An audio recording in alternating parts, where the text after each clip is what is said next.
योगी जी ने कहा कि समाजवादी वाले तो जिन्ना के उपासक हैं और हम किसानों के जनता के उपासक हैं। हाँ, जिन्ना ज़रूर कहीं ना कहीं योगी जी के स्टेटमेंट में आ जाते हैं और समाजवादियों से जुड़ जाते हैं। इसके पीछे आप कैसे देखते हैं? ऐसा है कि उन्होंने समाजवादी पार्टी में चाहे मुलायम सिंह यादव जी हों, चाहे अखिलेश यादव जी चीफ मिनिस्टर के रूप में रहे हैं, उन्होंने उत्तर प्रदेश को बांटने का काम किया। उन्होंने धर्म के आधार पर भेदभाव किया, तुष्टीकरण की राजनीति करी।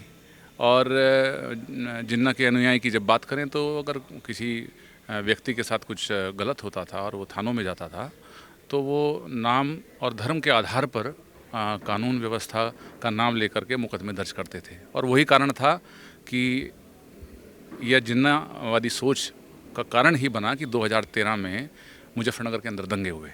और यह क्षेत्र शामली, मुजफ्फरनगर, बागपत, मेरठ, सहारनपुर, इस क्षेत्र में गन्ना किसान रहते हैं। सब अच्छा काम करते हैं, अच्छे किसान हैं। युवा महिलाएं बहुत अग्रणी भूमिका में आकर के क्षेत्र का नाम रोशन करती हैं।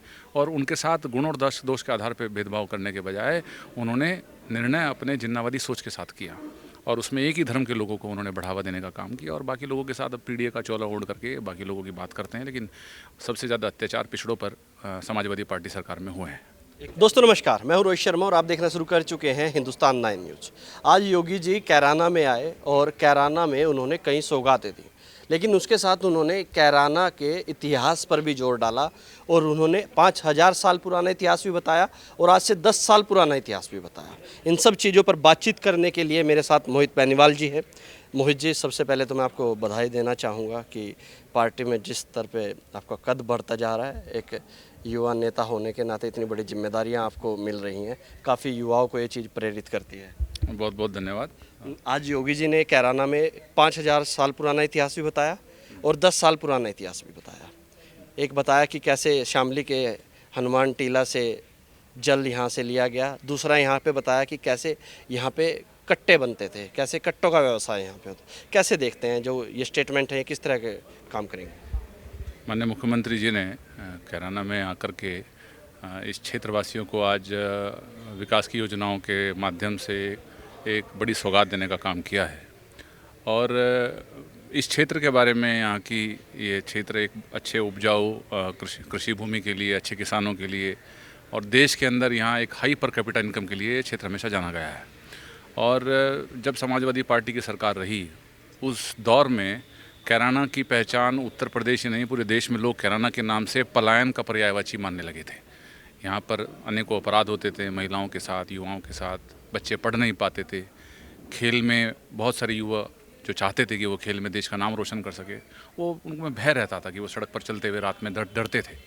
और यहाँ पर चूँकि ये बॉर्डर का जनपद है, हरियाणा साथ में सटा हुआ, उधर उत्तराखंड भी है, तो यहाँ पर कट्टों का व्यापार तो एक तरह से गढ़ बन चुका था। और उन्हीं कट्टों का उपयोग उत्तर प्रदेश के अंदर कानून व्यवस्था को ख़राब करने में, आतंकवाद गतिविधियों को बढ़ाने में, और ये लंबे समय चला।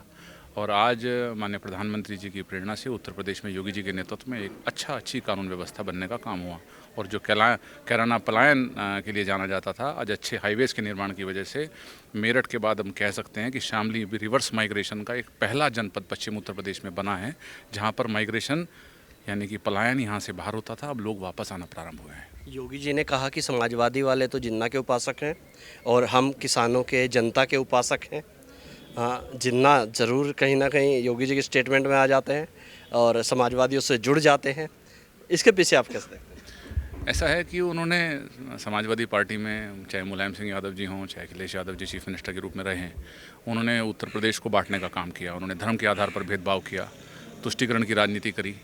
और जिन्ना के अनुयायी की जब बात करें तो अगर किसी व्यक्ति के साथ कुछ गलत होता था और वो थानों में जाता था तो वो नाम और धर्म के आधार पर कानून व्यवस्था का नाम लेकर के मुकदमे दर्ज करते थे। और वही कारण था कि यह जिन्नावादी सोच का कारण ही बना कि 2013 में मुजफ्फरनगर के अंदर दंगे हुए। और यह क्षेत्र शामली, मुजफ्फरनगर, बागपत, मेरठ, सहारनपुर, इस क्षेत्र में गन्ना किसान रहते हैं। सब अच्छा काम करते हैं, अच्छे किसान हैं। युवा महिलाएं बहुत अग्रणी भूमिका में आकर के क्षेत्र का नाम रोशन करती हैं। और उनके साथ गुण और दोष के आधार पर भेदभाव करने के बजाय उन्होंने निर्णय अपने जिन्नावादी सोच के साथ किया और उसमें एक ही धर्म के लोगों को उन्होंने बढ़ावा देने का काम किया और बाकी लोगों के साथ अब पीडीए का चोला ओढ़ करके बाकी लोगों की बात करते हैं। लेकिन सबसे ज़्यादा अत्याचार पिछड़ों पर समाजवादी पार्टी सरकार में हुए हैं। एक और मैं आपसे सवाल पूछना चाहता हूँ, त्रिवेणी शामली को योगी जी ने कहा कि जैसे प्रयागराज में संगम है, अब शामली में भी संगम बनने जा रहा है। शामली अंबाला हाईवे का जिक्र किया, शामली गोरखपुर का जिक्र किया, देहरादून वाला जो हाईवे शामली दिल्ली अक्षरधाम को जोड़ता है उसका भी जिक्र किया। आप पुराना शामली जब देखते थे, कोई भी देखता था, और आज का शामली देखते हैं, चारों तरफ जो हाईवे हैं वो बन चुके हैं। इस चीज़ को आप कैसे देख रहे हैं कि आने वाले चुनाव में ये कैसे काम करेगा?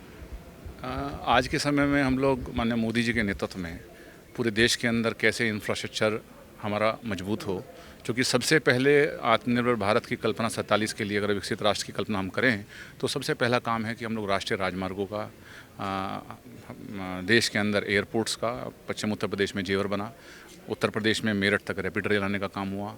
शामली जनपद के अंदर सबसे ज़्यादा हाईवे अगर पश्चिम में किसी एक जनपद को इंटरसेक्ट करते हैं, यानी कि जहाँ पर आकर के मिलते हैं, वो शामली जनपद है। और उसकी वजह से हमारी दूरी दिल्ली से लेकर लखनऊ और यहाँ तक कि प्रयागराज तक की दूरी घटी है। आज गोरखपुर एक्सप्रेसवे की वजह से हमारी शामली की दूरी गोरखपुर से कम होगी और गंगा एक्सप्रेसवे चालू हो चुका है। पहले लखनऊ जाने के लिए शामली वासियों को सोचना पड़ता था, बिल्कुल एक कोने पर पूर्वी उत्तर प्रदेश, दूसरे कोने पर शामली जनपद, पश्चिम उत्तर प्रदेश का कोने का जनपद सहारनपुर और शामली। आज गंगा एक्सप्रेसवे के माध्यम से हम 5-6 घंटे में हम लोग दूरियां तय करते हैं। तो यह जो एक बड़ा बदलाव हमारे क्षेत्र में आया है, इससे यहाँ के आम जनमानस बहुत प्रसन्न है। किसान की आय दुगना करने के लिए अच्छे नेटवर्क, अच्छी कनेक्टिविटी बनी, उनके जो गन्ने के अलावा अन्य फसलों का जो उचित दाम उनको मिले, उसके लिए राष्ट्रीय राजमार्गों का और सड़कों का निर्माण बहुत आवश्यक है और वो सरकार ने हमारी पूरा किया है। एक आखिरी सवाल, कैराना विधानसभा को हम देखें तो यहाँ पर भाई बहन की एक जोड़ी बन चुकी है, नाहिद और इकरा, एक सांसद और एक विधानसभा। पिछली बार भी हार गए थे, उससे पहले भी हार गए थे। लगता है कि ये जोड़ी टूट पाएगी और कैराना, जिसका नाम पूरे देश में जाना जाता है, जब भी चुनाव होता है तो कैराना एक नैरेटिव बिल्ड करता है हर चुनाव के लिए, उस जोड़ी को तोड़ पाएंगे और वहाँ से भारतीय जनता पार्टी अब की बार चुनाव जीत पाएगी? देखो, चुनाव में 2024 के चुनाव में यहाँ समाजवादी पार्टी की सांसद लोकसभा जीत करके गई और कैराना विधानसभा पर भी वो विधायक, उनके भाई यहाँ पर लगातार कई बार से विधायक हैं। लेकिन अगर आप इस क्षेत्र के विकास की बात करें या इस क्षेत्र में होने वाले काम की बात करें तो हमारी सरकार ने, डबल इंजन की सरकार ने लगातार काम किए हैं। और आज लोकसभा क्षेत्रवासी, कैराना लोकसभा क्षेत्र के वासी वो ठगा महसूस करते हैं कि उन्होंने जिस सांसद को चुन करके भेजा वो सांसद धरातल पर कुछ भी काम नहीं करा पा रही।